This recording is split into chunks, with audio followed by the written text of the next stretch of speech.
अस्सलाम वालेकुम स्टूडेंट्स, उम्मीद करता हूँ आप लोग खैर आफियत के साथ होंगे। बच्चे आज की इस पर्टिकुलर वीडियो के अंदर हम लोग नम्स 2025 की जो केमिस्ट्री का पोर्शन है उसकी की को डिस्कस करेंगे। बच्चे इसमें सबसे पहला क्वेश्चन पूछा गया, most molecular crystals melt below. बच्चे ऑप्शन है हमारे पास 200 degree Celsius, 280, 330 and 480 degree Celsius. Molecular crystals जिनमें weak intermolecular force of attraction मौजूद होती हैं बच्चे, बहुत ही लो इनका मेल्टिंग पॉइंट होता है। दे मेल्ट बिलो 200 डिग्री सेल्सियस। हमारे पास यहाँ पर जो राइट ऑप्शन है that is the alpha option. Question number 2 पूछा गया, how much heavier is the hydrogen atom as compare two electron. अब बच्चे हाइड्रोजन एटम जो है वो इलेक्ट्रॉन के मुकाबले में 1836 टाइम्स, और ऑप्शन में से अगर हम लोग देखेंगे तो हमारे पास यहाँ पर जो राइट ऑप्शन है that is the Charlie option.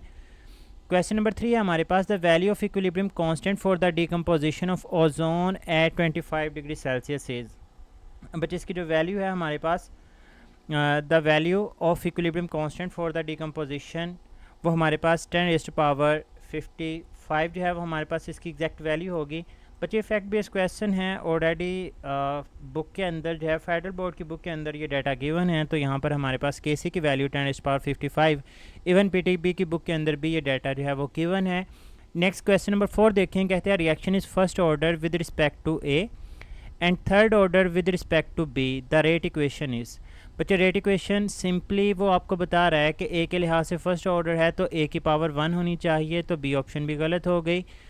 ए, सी और डी यहाँ तक ठीक है कि ए की पावर 1 है, लेकिन आगे वो कहता है वो थर्ड ऑर्डर है विद रिस्पेक्ट टू बी, तो अल्फा ऑप्शन भी निकल जाएगी और डेल्टा भी निकल जाएगी। इसका मतलब हमारे पास यहाँ पर जो राइट ऑप्शन है वो 40 आ जाएगी। नेक्स्ट अगर हम लोग एमसीक्यू देखें, क्वेश्चन नंबर 35 है, फॉर अ रिएक्शन जिसमें रिएक्टेंट ए जो है वो प्रोडक्ट के अंदर कन्वर्ट होता है, if concentration of A is doubled product increases 4 times, the order of reaction will be. बच्चे अगर कंसनट्रेशन को डबल करने से जो प्रोडक्ट है या फिर जो रेट ऑफ रिएक्शन है वो 4 टाइम इंक्रीज़ हो जाए तो हम लोग कहते हैं that is the second order reaction. अगर कंसनट्रेशन को डबल करने से प्रोडक्ट भी डबल हो तो फर्स्ट ऑर्डर होता है। अगर कंसनट्रेशन को डबल करने से प्रोडक्ट चेंज ही ना हो, रेट की जो रेट है वो चेंज ही ना हो, तो फिर वो ज़ीरो ऑर्डर रिएक्शन होता है। खैर बच्चे यहाँ पर हमारे पास राइट ऑप्शन जो है वो 40 थी। क्वेश्चन नंबर 36 है हमारे पास, select the spontaneous reaction from the following. बच्चे स्पॉन्टेनियस रिएक्शन जो खुद ब खुद होता है, और स्पॉन्टेनियस रिएक्शंस की हम लोग डेफिनेशन पढ़ते हैं, कोई भी ऐसा रिएक्शन जिसको स्टार्ट करने के लिए तो एनर्जी की ज़रूरत हो लेकिन बाद में वो खुद ब खुद ही प्रोसीड होता जाए, तो वो स्पॉन्टेनियस रिएक्शन कहलाता है। हमारे पास यहाँ पर जो बर्निंग ऑफ पेपर है बच्चे, पेपर को एक दफ़ा आप लोग जला दें तो वो जलता ही जाएगा अनटिल एंड अनलेस वो मुकम्मल तौर पे ना जल जाए, वो रुकेगा नहीं, तो हमारे पास राइट ऑप्शन यहाँ पर डेल्टा बनी। क्वेश्चन नंबर 37 है हमारे पास, select the exothermic reaction among the following. इनमें से हम लोगों ने जो है वो एक्सोथर्मिक रिएक्शन को जो है वो सिलेक्ट करना है, तो बच्चे हमारे पास अगेन बर्निंग, किसी भी चीज़ की बर्निंग जो है वो बच्चे हमारे पास एक्सोथर्मिक रिएक्शन होती है। कंबस्चन ही है बेसिकली, जिसमें मीथेन को कंबस्ट करें तो बच्चे हमें पता है कार्बन डाइऑक्साइड बनती है, वाटर बनती है और साथ में एनर्जी जो है वो रिलीज़ होती है, और रिलीज़ होने वाली जो एनर्जी की मिकदार है दैट इज़ 891 किलो जूल पर मोल जब हम लोग मीथेन को कंबस्ट करेंगे। क्वेश्चन नंबर 38 है हमारे पास, the oxidation number of chlorine in HClO2 is. अब बच्चे ये न्यूट्रल कंपाउंड है तो तमाम एलिमेंट्स की ऑक्सीडेशन स्टेट का सम ज़ीरो होना चाहिए। हाइड्रोजन +1 है, एक ऑक्सीजन की -2, तो दोनों ऑक्सीजन की ऑक्सीडेशन स्टेट -4, तो क्लोरीन की यहाँ पर ऑक्सीडेशन स्टेट अगर +3 पुट करेंगे तो बच्चे न्यूट्रल हो जाएगा ये कंपाउंड, ओवरऑल ऑक्सीडेशन स्टेट का सम जो है वो 0 आएगा। क्वेश्चन नंबर 39 है, bond order is equal to. तो बच्चे बेसिकली बॉन्ड ऑर्डर की डेफिनेशन पूछी गई, that is equal to the half of the difference between number of bonding electrons and anti bonding electrons. Question number 40 के अंदर पूछा गया, which of following molecule has non polar covalent bond. बच्चे ये question मुझे से थोड़ा सा इख्तलाफ है, ये इसके ग्रेस मार्क्स मेरे लिहाज से रिवार्ड किए जाने चाहिए बच्चों को। द रीज़न इज़, बच्चे यहाँ पर पूछा गया which of following molecule has non polar covalent bond, कि इनमें से कौन सा ऐसा मॉलिक्यूल है जिसका बॉन्ड नॉन पोलर है। तो बच्चे मिथाइल क्लोराइड के अंदर CCl बॉन्ड पोलर है, ये बॉन्ड सारे के सारे नॉन पोलर हैं। मेथनॉल की बात करें तो बच्चे इसमें भी तो बॉन्ड नॉन पोलर मौजूद हैं। अगर CO2 की बात करते हैं तो बच्चे इन दोनों में बॉन्ड्स हैं वो पोलर हैं लेकिन मॉलिक्यूल ओवरऑल नॉन पोलर है। इसी तरह से टेट्राक्लोरोमीथेन CCl4। तो मैंने कीज़ जो देखी, बहुत से लोग डेल्टा ऑप्शन को मार्क कर रहे हैं टेट्राक्लोरोमीथेन, और वो कह रहे हैं कि सिमेट्री की वजह से मॉलिक्यूल जो है वो नॉन पोलर कंसिडर किया जाएगा। बच्चे सबसे पहली बात तो यहाँ पे वो मॉलिक्यूल के बारे में पूछ ही नहीं रहा, अगर वो पूछ भी रहा है तो फिर भाई कार्बन डाइऑक्साइड के साथ क्या मसला है, कार्बन डाइऑक्साइड भी तो सेम सिनेरियो लाइक टेट्राक्लोरोमीथेन, उसमें भी बॉन्ड्स पोलर हैं लेकिन मॉलिक्यूल नॉन पोलर है। खैर यहाँ पे मुझे इस क्वेश्चन की कोई लॉजिक समझ नहीं आई, या फिर अगर वो मॉलिक्यूल ही पूछना चाह रहा है तो फिर तो सी और डी दोनों ही ठीक होने चाहिए। लेकिन इनमें से मॉलिक्यूल अगर नॉन पोलर कोवलेंट बॉन्ड की बात कर रहे हैं और कोई एक नॉन पोलर कोवलेंट बॉन्ड, तो कोई ऐसा मॉलिक्यूल है ही नहीं जिसमें सारे के सारे बॉन्ड जो हैं वो नॉन पोलर हों, बॉन्ड सारे के सारे पोलर ही हैं। तो बच्चे यहाँ पर ग्रेस मार्क्स मेरे लिहाज से जो है वो बच्चों को रिवार्ड किए जाने चाहिए। क्वेश्चन नंबर 41 है, विच the following alcohol will give oily layer upon heating. अब बच्चे ऑयली लेयर हमारे पास बनती है अल्काइल हैलाइड की, और आप लोगों ने ल्यूकास टेस्ट पढ़ा हुआ है। हमारे पास 3 तरह की अल्काइल हैलाइड्स होती हैं, प्राइमरी, सेकेंडरी और टर्शियरी। जो टर्शियरी अल्काइल हैलाइड्स होती हैं वो इमीडिएटली बना देती हैं oily layer of an alkyl halide. जो सेकेंडरी अल्काइल हैलाइड होती हैं they form an oily layer of alkyl halide in 5 to 10 minutes, जबकि जो प्राइमरी अल्काइल हैलाइड होती हैं they form an oily layer of an alkyl halide on heating. और वो यही पूछ रहा है कि इनमें से कौन सा ऐसा अल्काइल हैलाइड जो है वो हीटिंग करने के ऊपर ऑयली लेयर बनाएगा। तो बच्चे आपने सिंपली प्राइमरी अल्काइल हैलाइड को आइडेंटिफाई करना, प्राइमरी अल्कोहल को आइडेंटिफाई करना है। यहाँ पर अल्कोहल्स की बात करेंगे तो बच्चे यहाँ पर हमारे पास जो प्राइमरी अल्कोहल है that is ethyl alcohol 2 butanol जो है वो हमारे पास ये स्ट्रक्चर है 2 ब्यूटानॉल का। तो बच्चे this one is secondary alcohol 2 methyl 2 butanol की बात करें तो ये 2 मिथाइल 2 ब्यूटानॉल बच्चे ये टर्शरी है। अगर 3 मिथाइल 2 ब्यूटानॉल की बात करें तो this one is 3 methyl and 2 butanol, तो again this one is the secondary. तो बच्चे यहाँ पर हमारे पास राइट ऑप्शन जो है वो डेल्टा आ जाएगा। Question number 42 again fact based question है कि formalin is a mixture of 40% formaldehyde, 8% methanol and 52% water. Right option is alpha over here. Question number 43 again fact based question पूछा गया। Polymerization of formaldehyde and acetaldehyde occurs in the presence of dilute H2SO4 बच्चे, जिसमें paraldehyde और मेटाफॉर्मेल्डिहाइड की जो है वो formation होती है। क्वेश्चन नंबर 44 के अंदर पूछा गया the boiling point of carboxylic acids are relatively high due. तो बच्चे इनके जो बॉइलिंग पॉइंट होते हैं, boiling point basically depend upon intermolecular forces और इनके अंदर हाइड्रोजन बॉन्डिंग मौजूद होती है। तो बच्चे राइट ऑप्शन डेल्टा बन जाएगी, intermolecular hydrogen bonding. Question number 45 carboxylic acid react with metal carbonates the gas evolved is.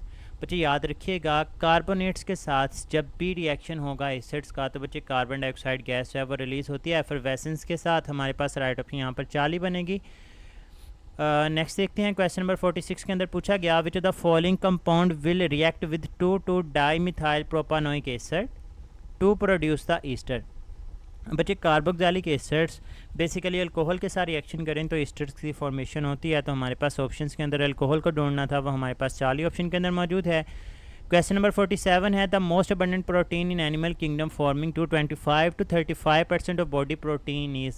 Basically बच्चे यहाँ पर कोलेजन की बात हो रही है, collagen is simply a simple protein. Right option beta बन जाएगा। क्वेश्चन नंबर 48 है हमारे पास proteins present in connective tissues of human body is. Again यहाँ पर राइट ऑप्शन कोलिजन है। क्वेश्चन नंबर 49 के अंदर पूछा गया इन human body ferritin is used to store iron.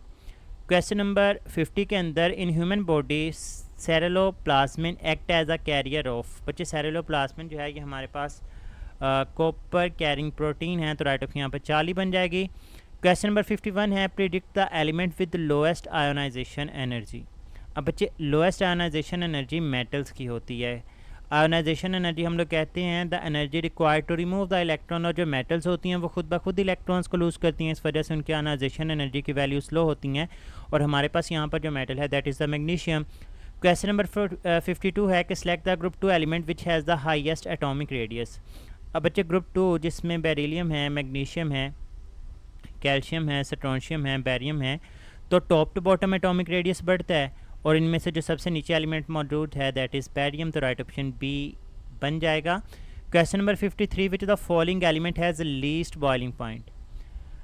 अब बच्चे ये boiling point depends upon intermolecular forces, और ये सारी की सारी जो ऑप्शंस हैं that are related to alkali metals. और अल्कली मेटल्स के अंदर बच्चे जो बॉन्ड पाया जाता है दैट इज़ मेटेलिक बॉन्ड। और मेटेलिक बॉन्ड की जो स्ट्रेंथ होती है वो डाउन द ग्रुप कम होती रहती है। जब मेटेलिक बॉन्ड की स्ट्रेंथ डाउन द ग्रुप कम होगी तो बच्चे इसका मतलब ये होगा कि down the group boiling point की वैल्यूज़ भी कम होनी चाहिए। तो lithium, sodium, potassium, rubidium, caesium नीचे मौजूद है तो इस वजह से इसका बॉइलिंग पॉइंट भी कम होगा। Question number 54, 2 pentanone and 3 pentanone are examples of. बच्चे ये बेसिकली मेटामर्स की एग्जांपल हैं जिसमें फंक्शनल ग्रुप के इर्द गिर्द नंबर ऑफ कार्बन एटम्स की तादाद जो है वो डिफरेंट है। In case of 2 pentanone like this one is 2 pentanone और एक हमारे पास है जी 3 पेंटानोन।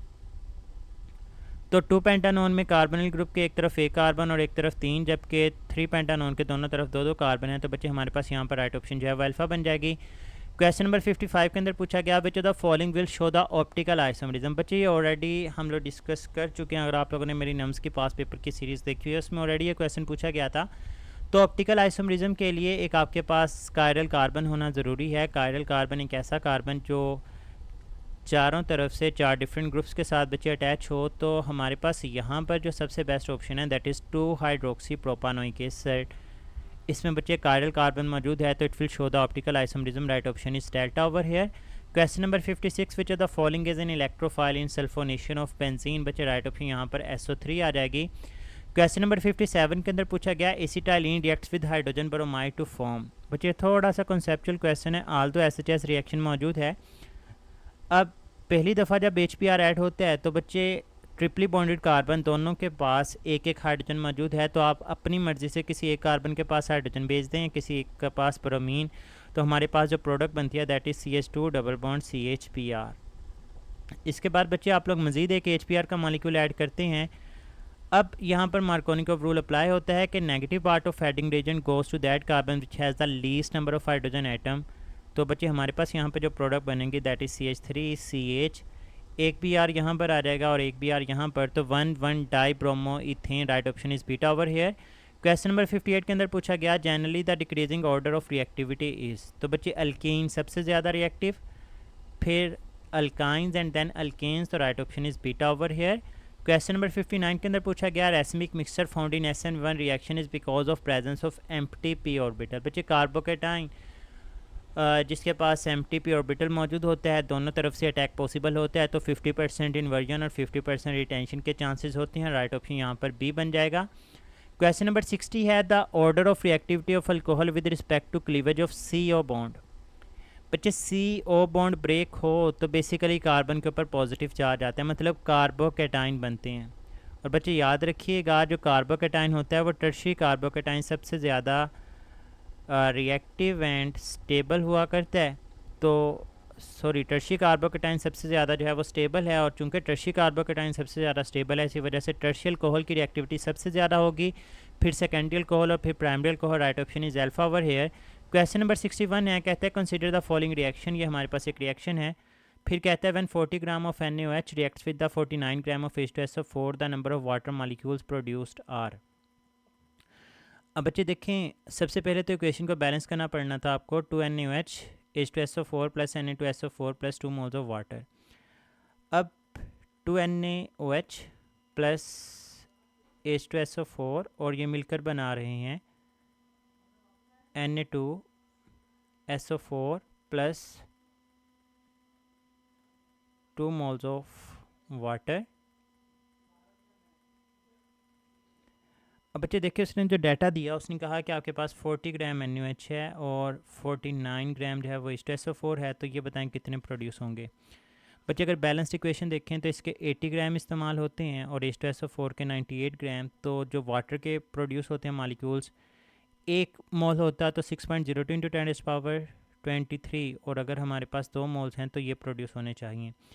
अब उसने ये भी अमाउंट हाफ़ कर दी, ये भी अमाउंट हाफ़ कर दी, तो बच्चे ये भी अमाउंट हाफ़ हो जाएगी, तो 6.02 इंटू 10⁻23। राइट ऑप्शन यहाँ पे हमारे पास बीटा बन जाएगा।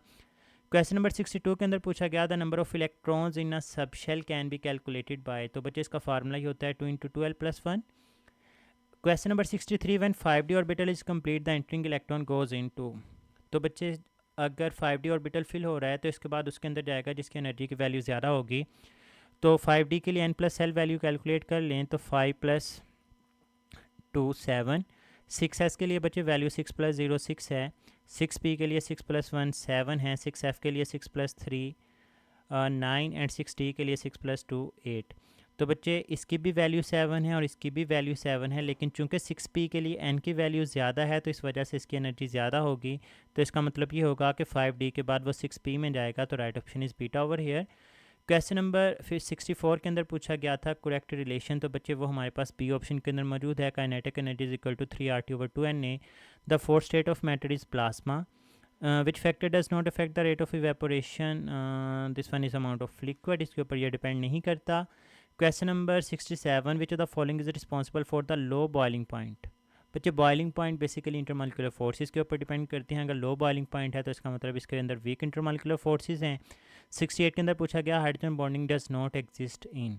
अब बच्चे प्रोटीन में भी मौजूद होती हैं, अल्कोहल्स में भी मौजूद है, HF में भी मौजूद है, जबकि SiH4 के अंदर ये मौजूद नहीं होती। क्वेश्चन नंबर 69 के अंदर पूछा गया the factor that affects the latest energy is, it depends upon the charge to size ratio. Latest energy का चार्ज के साथ डायरेक्ट रिलेशन होता है, जबकि साइज़ के साथ इन्वर्स रिलेशन होता है।